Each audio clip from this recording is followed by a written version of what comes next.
उद्भवस्थिति संहारकारिणीं क्लेशहारिणीं सर्वश्रेयस्करीं सीतां नतोऽहं रामवल्लभाम्। सबसे पहले मैं जानकी नवमी की सभी बंधुओं सबको शुभकामना देता हूँ, जो अपने देश में हैं और देश के इतर भाग में हैं, सबको बहुत बहुत शुभकामनाएं। आज मैं आप लोगों के समक्ष वाल्मीकि रामायण में जो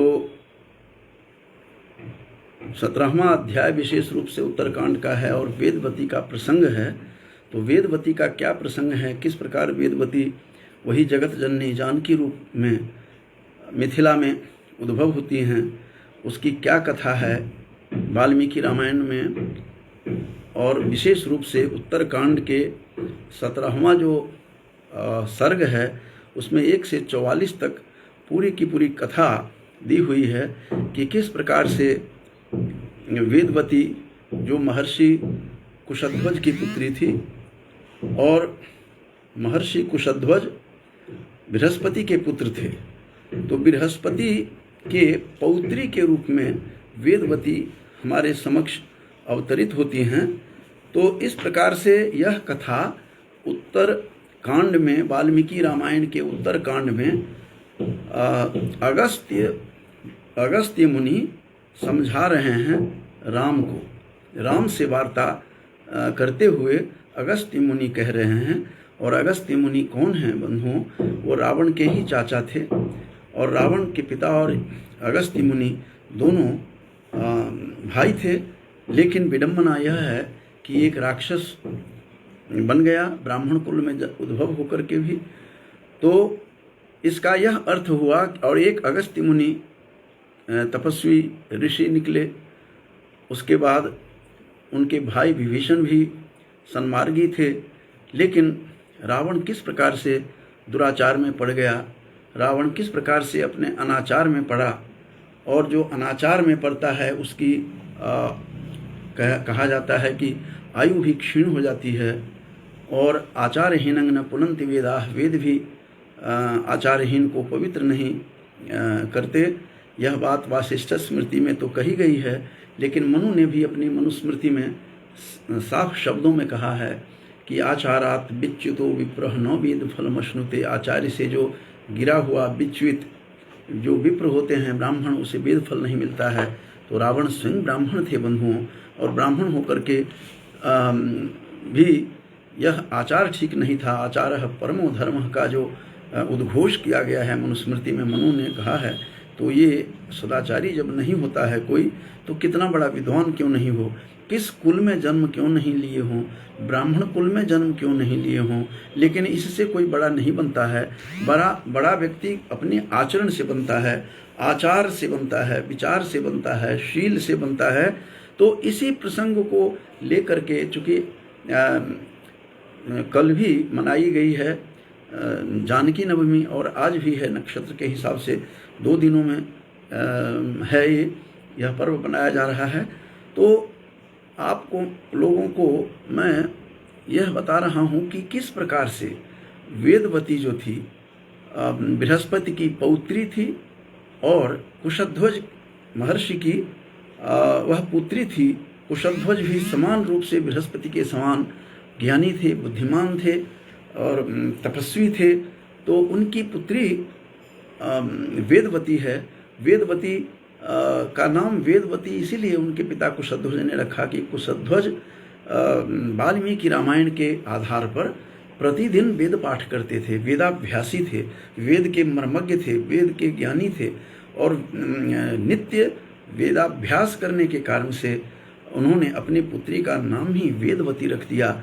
ऐसे वेद के प्रति आस्था रखने वाले, जो श्रुति के प्रति आस्था रखने वाले, श्रुति स्मृति के प्रति जो आस्था रखते हैं, वह निश्चित रूप से असली ऋषि वही हैं जो कुशध्वज हमारे समक्ष वाल्मीकि रामायण के उत्तरकांड के 17वें सर्ग में हमारे समक्ष प्रकट होते हैं। एक वेदाध्यायी होकर के, वेदाभ्यासी होकर के, और जो वेदों का आनंद लेता है, वेदों का अध्ययन करता है, ऐसे व्यक्ति सतत आनंदित होता है, जिसका उदाहरण कुशध्वज भी हैं।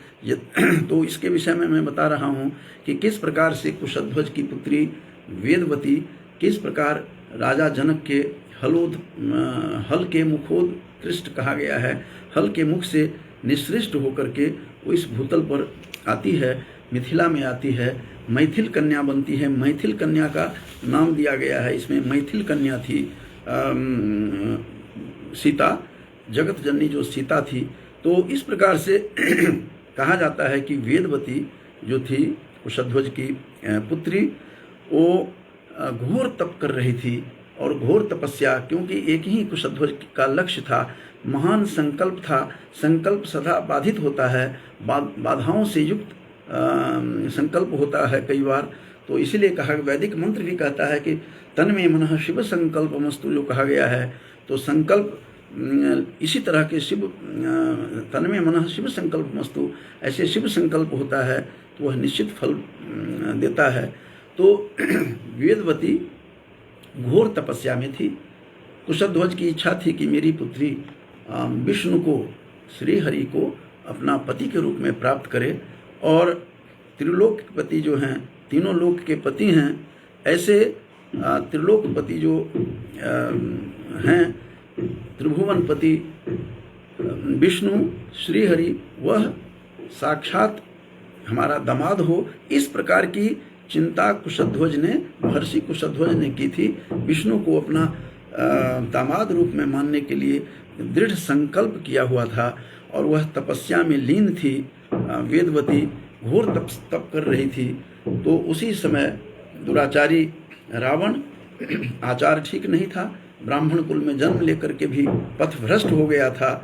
ऐसे पथभ्रष्ट रावण कुशध्वज की जो पुत्री थी वेदवती, जो तपस्या में लीन थी, वहाँ आकर के भूमि पर, हिमालय के वन में भूमि पर वह उतरता है अपने विमान से, और वहाँ जाकर के देखा तो ये देखता है कि एक तापसी कन्या और कृष्ण मृगचर्म में पहनी हुई है, मृगचर्म, उसका काला मृगचर्म धारण किया हुआ है, और इस प्रकार से काला मृगचर्म धारण करके वह वेदवती, जो बाद में माता जानकी बनती हैं, जनक के कुल में जाती हैं, वो घोर तपस्या करती हुई, और कृष्ण कहते हैं काले को, तो कृष्ण मृगचर्म धारण करके वहाँ वो तपस्या कर रही थी और घोर तप कर रही थी। और घोर तप करने के बाद जब रावण ने देखा कि इस तापसी कन्या को, अनिंद्य सुंदरी थी, अत्यंत सुंदरी थी वेदवती, और ऐसे अत्यंत सुंदरी वेदवती जो संलग्न थी तपश्चर्या में, तो आकर के उस कन्या को देखकर वह मोहित हो जाता है और कामासक्त हो जाता है। कामी पुरुष का कभी भी उद्धार नहीं होता है। जो कामी जो होते हैं व्यक्ति, ऐसे व्यक्तियों का कभी भी उद्धार नहीं होता, कभी कल्याण नहीं होता। और इस प्रकार से उस घोर तपस्या में लीन कुशध्वज की पुत्री, बृहस्पति की पौत्री को देखकर वह मोहित हो जाता है, और मोह बस पूछता है, हे भद्रे, तुम युवती के विपरीत तुम यह तप कर रही हो, किमिदम वर्तसे भद्रे विरुद्धम यौवनस्यते, यह तुम्हारे यौवन के लिए ठीक नहीं है। तो किमिदम वर्तसे भद्रे विरुद्धम यौवनस्यते, यह तेरे यौवन के विरुद्ध है, युवावस्था में यह तप ठीक नहीं होता। इस प्रकार से बातें करता हुआ दिखाई दे रहा है। नहीं युक्ता तवई तस्य रूपस्यैव प्रतिक्रिया, यह जो तुम इस अवस्था में, इस यौवन अवस्था में और तप कर रही है, यह तुम्हारे लिए तपोचित नहीं है, यह तप तुम्हारे लिए ठीक नहीं है। इस प्रकार की बात करता हुआ रावण वहाँ आता है और कहता है कि हे भद्रे, तुम पुत्री किसकी हो, यह कौन सा व्रत तुम कर रही हो, तुम्हारा संबंध क्या है इस व्रत के साथ। तो मनुष्य इस भूलोक में पुण्यात्मा होकर के आते हैं, और तुम इस वन में इस क्यों तपस्या कर रही हो, किस लिए कर रही हो, इस घोर तप इस पर्वत पर करने का अभिप्राय क्या है, वह सारी बातें उसने रावण ने वेदवती से पूछा। वेदवती कुशध्वज की पुत्री थी और पिता वेदाभ्यासी थे। जैसा कि मैंने बताया था कि वेदाभ्यासी पिता के पुत्री थी और साक्षात देवगुरु बृहस्पति की पौत्री थी। इस प्रकार की विदुषी को देख करके काम आसक्त होकर वह विभिन्न प्रकार के प्रश्न करता है और कहता है कि तुम मेरे साथ विवाह करो। ये केवल रावण से पहले भी वहाँ पर देवता, किन्नर, नाग, यक्ष और जितने भी प्राणी थे सबने आकर के कुशध्वज के पास अपना प्रस्ताव रखा कि मेरा विवाह इसी से होना चाहिए। तो हे कुशध्वज, अपनी पुत्री को मैं वरण करना चाहता हूँ अपने पत्नी के रूप में। ऐसे कई देवता वहाँ आए, कई किन्नर आए, कई वहाँ पर नाग आए, कई गंधर्व आए। वहाँ आकर के उसने प्रस्ताव दिया कि मेरी पुत्री के साथ, जो तुम्हारी यह पुत्री है, इसके साथ मैं विवाह करना चाहता हूँ। लेकिन कुशध्वज दृढ़ संकल्प किया हुआ था। उसने कहा कि मैं अपनी पुत्री का विवाह श्री हरि से करवाऊँगा, विष्णु से करवाऊँगा, जो त्रिलोक के स्वामी हैं मैं उनसे करवाऊँगा।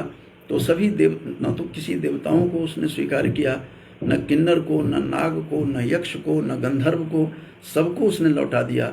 और न राक्षस, कई राक्षस वहाँ आए।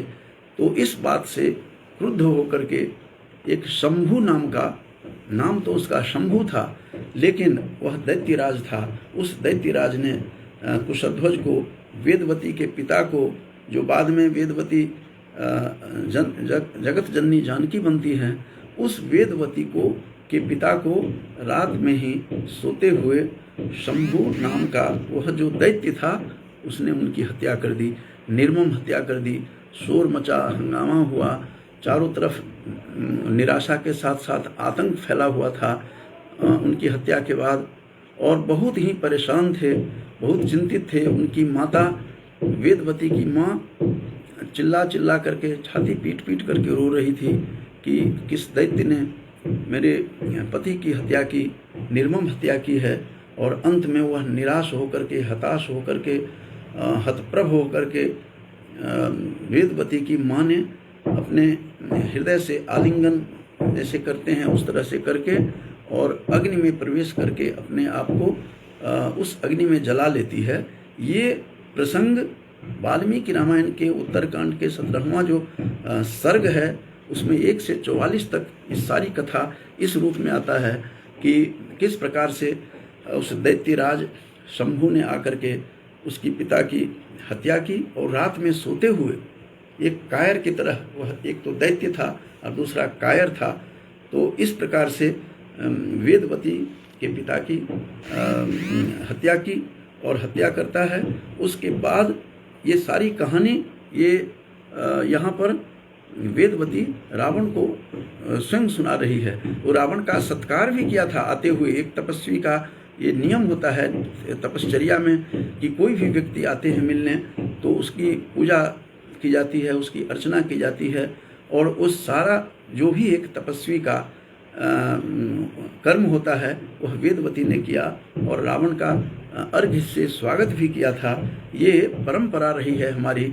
और इसी परंपरा को देख करके कालिदास ने भी अपने महाकाव्य में लिखा है, कुमार संभव में, कि किस प्रकार से ब्रह्मचारी वेश में जाकर के पार्वती से मिलने जाते हैं। शिव जी पूछते हैं तुम्हारा हाल कैसा है। पार्वती को यह नहीं पता है कि यह कौन है, मेरा पति है कि कोई और है। और पूरा आतिथ्य सत्कार करते हैं, क्योंकि जब तपस्या में जब कोई ऊपर उठ जाता है तो छोटे बड़े की सीमा खत्म हो जाती है। तो 9 धर्म वृद्धेषु वयः समीक्ष्यते, ये कालिदास भी अपने कुमार संभव में कहते हैं। वहाँ भी शिव ब्रह्मचारी वेश में जाते हैं, छुप करके जाते हैं पार्वती के पास। पार्वती तपश्चर्या में थी, पार्वती शिव को पाने की तपस्या कर रही थी। तो उसमें भी वहाँ पर भी उन्होंने सत्कार किया, आदर सत्कार करते हैं। बाद में जब पार्वती को पता लगता है अरे ये स्वयं शिव ही हैं, तो शैलाधिराज तनया ननयौ न तस्थो, वह शैलाधिराज तनया जो थी, शैलपुत्री पर्वतराज की पुत्री, न वह जा सकी न हट सकी। तो इस प्रकार का जो प्रसंग कालिदास ने भी उठाया है कि किस प्रकार से कोई तपस्विनी तपस्या कर रही हो या कोई तपस्वी तपस्या कर रहा हो, तो एक दूसरे का स्वागत। ये भारतीय ऋषि परंपरा है, यह भारतीय वैदिक परंपरा है। उसका निर्वाह वेदवती ने किया, रावण का भी सत्कार किया, स्वागत किया। लेकिन रावण दुष्ट था, अत्याचारी था, ब्राह्मण कुल में जन्म लेकर के भी दुराचारी बन गया था, अत्याचारी था, आचरणहीन था। और ऐसे आचरणहीन के संसार में कोई स्थान नहीं है। वेद उसको पवित्र नहीं करते, और वह तो साक्षात वेदवती थी। तो इस प्रकार से रावण ने उसको बहुत तंग किया, और रावण को कहा कि मेरे पिता का संकल्प था नारायण से मेरा विवाह करना, श्री हरि से करना, तो नारायण ही मेरा पति होगा। कहती भी है रावण को वेदवती कि नारायणों में पतिर न त्वन्यः पुरुषोत्तमात्, उस पुरुषोत्तम के अलावा अतिरिक्त। ये उत्तरकांड के वाल्मीकि रामायण के 17वें सर्ग का 18वां श्लोक है, जिसमें वह स्वयं घोषणा करती है, वह बताती है, रावण को बताती है वेदवती कि नारायणों में पति ही, नारायण ही मेरा पति होगा। पतिर न त्वन्यः, कोई अन्य माने दूसरा नहीं होगा, पुरुषोत्तमात्, पुरुषोत्तम के अलावा, पुरुषोत्तम के श्री हरि विष्णु के अलावा दूसरा मेरा कोई पति नहीं होगा। इस प्रकार से कहा कि हे पौलस्त्य नंदन, मैं आपको पहचान रही हूँ कि आप कौन हैं। ये वेदवती रावण से कहती है कि मैं आपको पहचानती हूँ, क्योंकि मैं तप के बल पर त्रिलोक की सारी घटनाओं को मैं जानती हूँ। इस त्रिलोक में कौन क्या कर रहा है मैं सब जानती हूँ। मुझे पता है कि आप, हे पौलस्त्य नंदन, आप जो है, मैं जानती हूँ कि आप रावण हैं, आप लंका के राजा हैं, यह सब मैं जानती हूँ, ये परिचय देने की जरूरत नहीं है। और त्रिलोक में क्या घटना घटती है मैं अपने तपोबल से, अपने योग बल से सब समझती हूँ। तो रावण उसे, उसके सौंदर्य को देख करके मोहित हो गया था, और रावण को यही लेकर के डूबा था, यही आचरण, दुराचार जो था उसका, दुराचरण वही उसको ले डूबा। और रावण जो था कंदर्प बाण से पीड़ित हो रहा था, काम बाण से, और उसको कहा कि हे मृगनयनी, यह इस आयु में तप ठीक नहीं है, इस आयु में यह तुम्हारा तप करना ठीक नहीं है, क्योंकि विरुद्धम यौवनस्य ते, तुम्हारे यौवन के विरुद्ध यह काम है, यह आचरण है। इस आयु में तपस्या नहीं होती, यह वृद्धावस्था की जो तपस्या है उस तुम्हारे यौवन के लिए उचित नहीं है। ये सारी कहानी वह सुनाती है कि यह, और उसके बाद रावण इस प्रकार की बात करता है कि तेरे लिए उचित नहीं है, और इस मार्ग को छोड़ दो, और तुम श्री हरि से क्या लेना है, श्री हरि कौन है। वो बहुत आवेश में, गुस्से में आ जाती है कि तुम श्री हरि को नहीं जानते हो, और इस प्रकार की बात करते हो कि वह विष्णु है कौन। और बहुत उसके साथ वाक युद्ध होता है, और ऐसी बात मत करो। फिर रावण ने उसको, कामासक्त था, काम वासना से जब मनुष्य पीड़ित हो जाता है तो वह भले बुरे की बात नहीं देखता है। कालिदास ने भी मेघदूत में कहा है कि कामार्ता ही प्रकृति कृपणा चेतना चेतनेषु, जो कामार्त व्यक्ति होते हैं वो चेतन अचेतन का भी ध्यान नहीं रखते कि कौन निर्जीव पदार्थ है, कौन सजीव है। ये मेघदूत की चर्चा जो आई है वो यहाँ भी कामार्त व्यक्ति जो होते हैं, काम से पीड़ित होते हैं, ऐसे व्यक्ति अच्छे बुरे का ध्यान नहीं रखता। रावण तो उसका जीता जागता नमूना था, सबूत था। और इस प्रकार से उसने रावण ने उसको प्रस्ताव दिया था, और जब नहीं मानती है तब उसके बाल पकड़ लेता है रावण, और वो अपमानित महसूस करती है और इतने प्रकंपित होती है क्रोध से। माता वेदवती, वह वेदवती थी, प्रकंपित हो जाती है, और प्रकंपित होकर के जब उसके बाल पकड़ लिए तो उसने सोचा कि यह मेरा अपमान कर रहा है, घोर अपमान है, यह मुझे अशुद्ध दृष्टि और अपने हाथ से मुझे स्पर्श किया है, और परपुरुष का स्पर्श है यह। मैं नारायण को अपने आप को दे चुकी हूँ, नारायण को मन से मैं पति रूप में मान चुकी हूँ, पिता के संकल्प पूर्ण करने के लिए मैं तपश्चर्या में लीन हूँ। आज इस राक्षस ने, इस दुराचारी ने, इस अनाचारी ने, इस जो शील युक्त व्यक्तियों को जब कोई शील भंग करने का प्रयास करता है, और जब आचरण दुराचारी कोई उसे स्पर्श करता है बुरी भावना से, तो वह प्रकंपित हो जाती है, क्रोध में आ जाती है, और क्रोध की अग्नि में आकर के उसने अग्नि को स्मरण किया। वो तो ऐसी तपस्विनी थी कि त्रिलोक में क्या घटना होती है सब जानती थी। उसने अग्नि को प्रकट किया अपने तप के बल पर, और अग्नि के प्रकट करके वह अग्नि में प्रवेश करती है। और उसने ये शाप देते हुए वेदवती कहती है कि तस्मात् तव वधार्थम ही समुत्पस्ये ह्याहम पुनः। ये 31वें श्लोक में 17वां जो इसमें जो सर्ग है वाल्मीकि रामायण के उत्तरकांड का, उसका ये 31वां श्लोक है। इसमें क्या कहती है कि तस्मात् इसलिए रे रावण सुन ले कि तव वधार्थम तुम्हारे वध के लिए समुत्पस्ये मैं फिर से उत्पन्न होऊंगी और फिर से आ रही हूँ तुम्हारी हत्या करने के लिए। तुम्हारा वध का कारण मैं ही बनूंगी और उसका कारण मैं ही और ये भी कहा है कि अयोनिजा बन करके मैं अब आऊँगी। मैं किसी माँ के पेट से जन्म लेकर के नहीं आऊँगी, मैं प्रकट होकर के आऊँगी। और फिर वो इसके बाद अग्नि में प्रवेश करके अपने आप को जला लेती है। मैंने उस स्थान को मैं जानता हूँ जहाँ पर कुरुक्षेत्र में मेरा कॉलेज था, पेहवा का कॉलेज, उसके नज़दीक में ही एक स्थान है जिसका नाम है सीता माई करके।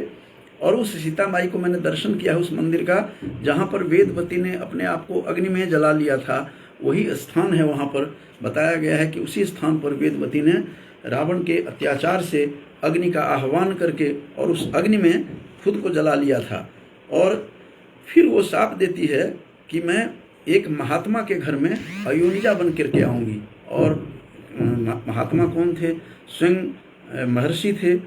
महर्षि के रूप में राजा भी थे और ऋषि भी थे। राजा जनक जैसा तपस्वी इस संसार में नहीं है, और जिसका कृष्ण भी इसकी चर्चा अपनी गीता में करते हुए 3 अध्याय में कहते हैं कि राजा जनक जैसा संसार में कोई भी नहीं है। जहाँ भी हे अर्जुन कोई शंका हो तो उसी का अनुसरण करो, जनक जो करते हैं वो करना चाहिए। और जनक का नाम लिया है कृष्ण ने, और किसी भी राजा का नाम नहीं लिया है संपूर्ण गीता में।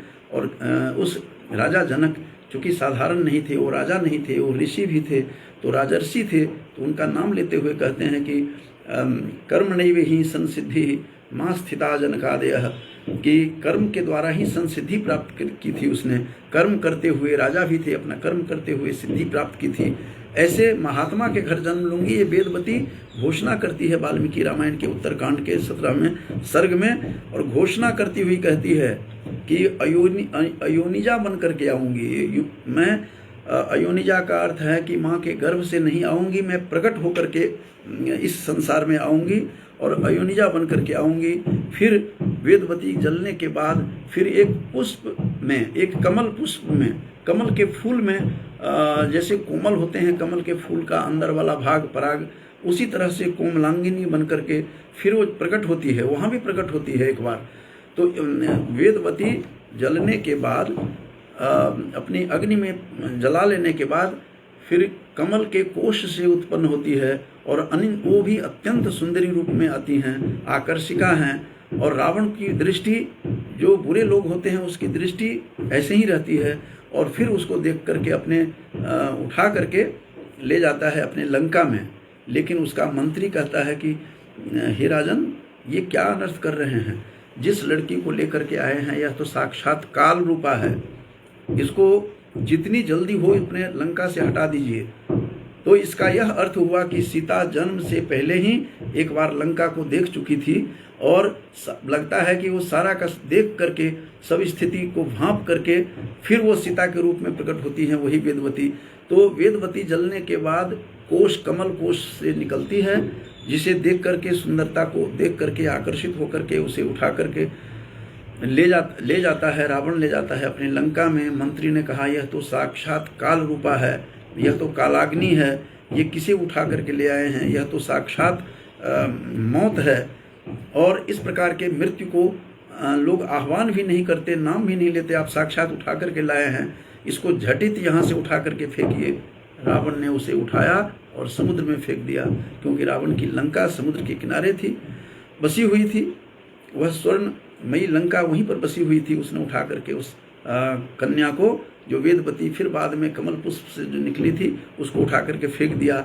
अब यहाँ से घटना होती है कि वही कमल पुष्प से जन्मी हुई अयोनिजा जो थी वेदवती, वो आकर के वहाँ से पानी में जब फेंक दिया उसको समुद्र में, तो भूमि के मार्ग से किस प्रकार से कहाँ तो लंका है और कहाँ मिथिला है बंधुओं, ये बड़ा आश्चर्य होता है कि उस लंका से वो अंदर के अंदर भूभाग से ही निकलती हुई वो सीधे जा कर के वही जो कन्या थी, वही वेदवती जो जलने के बाद कोष से फिर उत्पन्न हुई थी, पुष्प के कोष से, कमल पुष्प के, और उस कोष से उत्पन्न होकर के वही वेदवती फिर पानी में जब फेंका गया तो भूमि के माध्यम से होते होते जनक का जो यज्ञ मंडप था, जनक त्रिकाल यज्ञ करते थे, तीनों काल यज्ञ करते थे, प्रातः, दोपहर और शाम। और मिथिला को तिरहुत भी कहा जाता है, क्योंकि वह तीर कहते हैं, तीर भुक्ति भी कहते हैं इसको। तीर मतलब ये नदी के तीर पर, तट पर यह नगरी बसी हुई है। एक कोसी और एक उधर कोसी है और कोसी के किनारे, और दूसरे बागमती इसके मध्य में स्थित है, इसीलिए इसको तिरहुत भी कहते हैं। तीर भुक्ति, तीर माने किनारा, तट, तट के ऊपर निवास स्थान है मिथिला का, इसीलिए इसका तीर भुक्ति भी कहते हैं, तीर भुक्ति। तो इस प्रकार से वह उसी समुद्र में फेंकी हुई वह वेदवती धीरे धीरे किस प्रकार से वो मिथिला तक पहुंचती है। वह काल रूपा थी, उस राक्षस का संहार करना था रावण का। और रावण भी पहले जय और विजय था। थोड़ी सी बात मैं बता दूं कि जय और विजय दोनों द्वारपाल होते हैं, और इसकी चर्चा यहाँ नहीं है। तो दोनों द्वारपाल थे, जय और विजय, और उसने शाप के कारण से उसको प्रवेश निषेध कर दिया, जाने नहीं दिया। तो उसमें सनक आदि जितने भी थे, सनक सनंदन सभी ऋषि थे, उन्होंने शाप दिया था कि तुम 3 योनि में जाकर के राक्षस बनोगे। तो पहले योनि का काट चुका है रावण। वो पहले दोनों जय और विजय दोनों भाई जो थे राक्षस हुए। तो पहले योनि में वो प्रहलाद के पिता के रूप में आते हैं और हिरण्यकशिप के रूप में, और फिर ये दूसरा अवतार रावण के रूप में है। इस प्रकार से इसका वर्णन है कि वही जो रावण को उसने जब शाप दिया तो धीरे धीरे भूमिगत होती हुई समुद्र के माध्यम से होते होते यज्ञ के मंडप के मध्यवर्ती बीच में जाकर के इस वाल्मीकि लिख रहे हैं, वाल्मीकि रामायण में, जो कि आदि रामायण है, पहला काव्य है, सबसे पहला काव्य संस्कृत साहित्य का ये वाल्मीकि रामायण है। तो किस प्रकार से वह अंदर अंदर भूमि से होती हुई वह वेदवती मिथिला के, कहते हैं कि यज्ञ मंडप के मध्य में जाकर के वो चली गई। और हल का जब खेत का विशोधन करने के लिए, शुद्ध करने के लिए जब हल उठा करके सिंह राजर्षि जाते हैं, राजर्षि जनक जाते हैं, और जनक भी साधारण नहीं थे। जनक भी बंधुओं वो व्यक्ति थे जनक जिसने, जो निमि के खानदान से थे, निमि और मिथि के, और निमि के पुत्र देवरात थे, जिसने धनुष जो तोड़ा था राम ने, उस शिव के धनुष को देवरात के पास ही रखा गया था, राजा निमि के पास, तो देवरात के पास। तो इस प्रकार से ऐसे खानदानी थे, ऐसे ऋषिकुल में जनक का भी जन्म हुआ था। बाद में जनक नाम से एक पद हो गया, लेकिन सबसे पहले प्रथम जनक भी सीता के ही पिता थे। तो इस प्रकार से वह यज्ञ मंडप के पास चली जाती है उसी भूमि के भाग से, माध्यम से, और धीरे धीरे किस प्रकार से वो प्रकट होती है, हल के मुख से प्रकट होती है। स्वयं उसने घोषणा की है कि मैं हल के मुख से बनकर निकल करके आऊँगी, और वह जनक तनया के रूप में प्रकट होती है, जनक कन्या के रूप में। और विष्णु, ये बात, ये सारी कहानी, संवाद तो चल रहा है वेदवती और उसका चल रहा था रावण का, लेकिन असल में ये उत्तरकांड में अगस्त्य मुनि, स्वयं अगस्त्य मुनि राम को समझाते हुए कहते हैं कि हे राम, वही वेदवती सीता बन करके तुम्हारी भार्या बनी हुई हैं और सीता के रूप में विराजमान हैं। इस प्रकार की चर्चा हुई है, ये राम को कह रहे हैं अगस्त्य मुनि। तो अगस्त्य मुनि, जैसा कि मैंने बताया था कि अगस्त्य अपने तप के बल से इतने महान ऋषि बने। लोपामुद्रा के साथ उसका विवाह होता है उनका, और रावण के चाचा थे। कहाँ रावण और कहाँ अगस्त, माने दोनों की कोई तुलना नहीं है। तो राक्षस बनता है मनुष्य अपने आचरण से, राक्षस भी अपने सदाचार से विभीषण की तरह तपस्वी बन जाता है, राम भक्त बन जाता है, वैष्णव बन जाता है, विष्णु के भक्त बन जाते हैं। तो राम को कहते हैं, उसने सारी कहानी उसने सुनाई कि उस रोष में आकर के वह एक और भी बात सुनाते हैं। राम को कहते हैं कि हे राम, ये जो वेदवती है, ये तुम जिसको संहार कर चुके हो रावण को, वो रावण आखिर था कौन? वो ये भी कहानी सुना रहे हैं अगस्त मुनि राम को कि वेदवती उस पर्वताकार राक्षस की हत्या, राक्षस का वध पहले ही कर चुकी है ये वेदवती इस पूर्व जन्म में, उसी का तुमने अब वध किया है।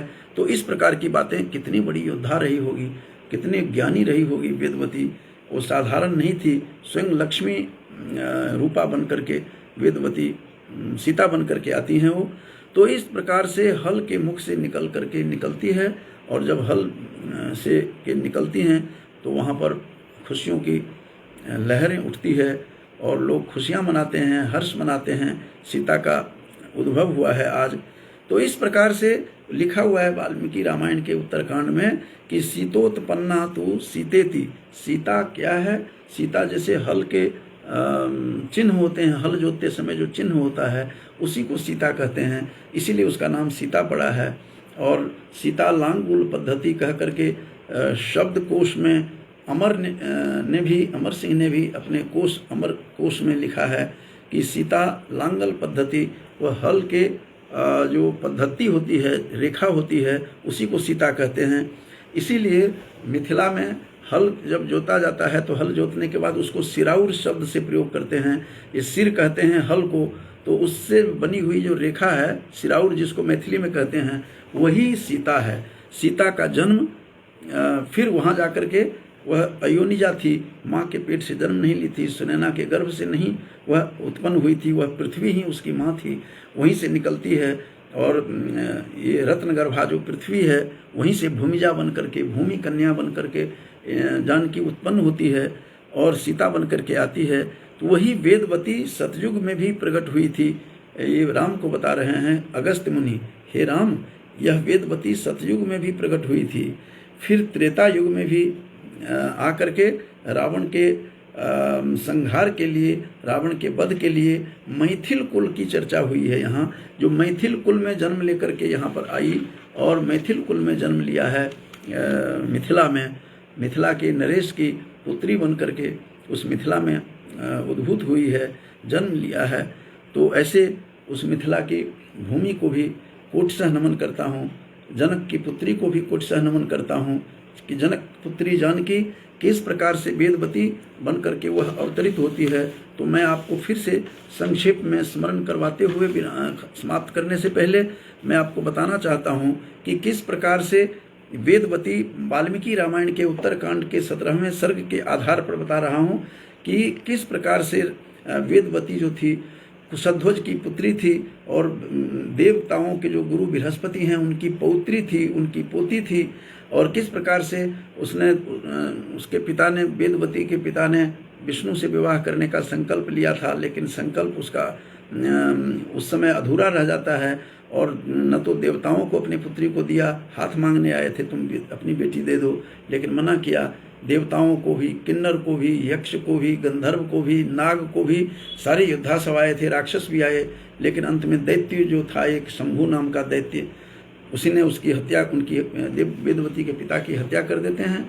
फिर वहाँ से रावण पहुँचता है और रावण को बहुत कुछ, रावण को संवाद होता है वेदवती के साथ और उसने कहा विष्णु क्या है, कुछ नहीं है उसका, मैं तो लंका का पति हूँ, त्रिलोकपति मेरे सामने क्या है, तो मेरे से विवाह करो।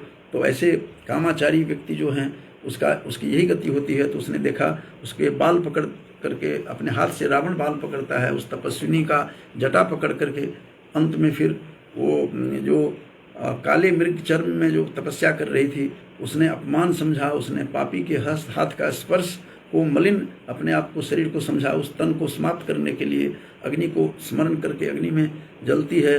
फिर कहती है मैं ही तुम्हारे हत्या का कारण बनूंगी। मैं संक्षेप में धीरे धीरे बताकर समाप्त कर रहा हूँ। और फिर वही कमल के कोष से जन्म लेती है। फिर रावण फिर उठा करके ले जाता है और उसको उस रूप में सीता वेदवती के जलने के बाद जो कोष में जन्म ली थी, पुष्प के कमल पुष्प के अंदर, वो उस रूप में वो लंका भी दिखाई, लंका भी ले गया रावण। रावण के मंत्री ने कहा यह काल रूपा है, इस काल रूपा को तुम यहाँ से हटा लो। इस प्रकार से जो बातें होती है उसमें, और अंत में फिर उसको फेंक कर समुद्र में फेंकता है। वही समुद्र में जा कर के भूमि के माध्यम से वो धीरे धीरे मिथिला में, जहाँ पर यज्ञ त्रिकाल यज्ञ होता था उनका, ऐसे तीनों समय में यज्ञ करने वाले जो राजा जनक थे, उनके यज्ञ मंडप के मध्य में जाकर के वह पहुंचती है। और हल खेत को विशोधन करने के लिए, शुद्ध करने के लिए जब हल चला रहे थे, हल जोतने के लिए, तो उसमें से प्रकट होती है। तो किस प्रकार से सीता का प्राकट्य होता है, सीता किस प्रकार प्रकट होती है, ये सारी की सारी कहानी ये उत्तर भाग जो है इसका, उत्तरकांड रामायण का जो 7वां कांड है, उसके 17वें सर्ग की सारी वेदवती की कहानी है। वेदवती अपूर्व सुंदरी थी और पिता के वेदाभ्यास होने के कारण से वेदवती नाम पड़ गया। और ऐसे ज्ञानी, ऐसे मर्मज्ञ की पुत्री थी, साक्षात देवगुरु बृहस्पति की पोती थी। वही फिर बनकर, वही सीता बनकर के हमारे मिथिला में, इस मिथिला के भूभाग में, मैथिल कुल में जन्म लेकर के वहाँ पर आती हैं, मिथिला को धन्य करती हैं। और मैथिली दिवस और दोनों दिवस इसी रूप में मनाया जाता है। जानकी नवमी के दिन ही मैथिली दिवस भी होता है। मैथिली सीता का ही नाम है, मैथिली जनकात्मजा। तो इस प्रकार से रावण से किस प्रकार तिरस्कृत होकर के महर्षि की कन्या वेदवती उसे शाप देती है, अग्नि में प्रवेश करती हैं, और जन्म लेकर के वह सीता रूप में कैसे उसका जो प्रादुर्भूत होती हैं, कैसे जन्म लेती हैं, कैसे प्रकट होती हैं मिथिला में जाकर के, ये सारी कहानी संक्षिप्त रूप में मैं बता रहा हूँ। बताने के बाद में समाप्त करने से पहले यहाँ पर दिनेश पांडे जी हैं, उनको शुभकामना देता हूँ। हरपाल सैनी जी हैं हमारे सहपाठी, और उससे पहले अभिलाषा झा भी थी। जो भी दर्शक थे उन सभी दर्शकों को बहुत बहुत शुभकामना देते हुए अपने वाणी को विराम देता हूँ। माँ जानकी की कृपा सब पर बनी रहे, इन्हीं शुभकामनाओं के साथ बहुत बहुत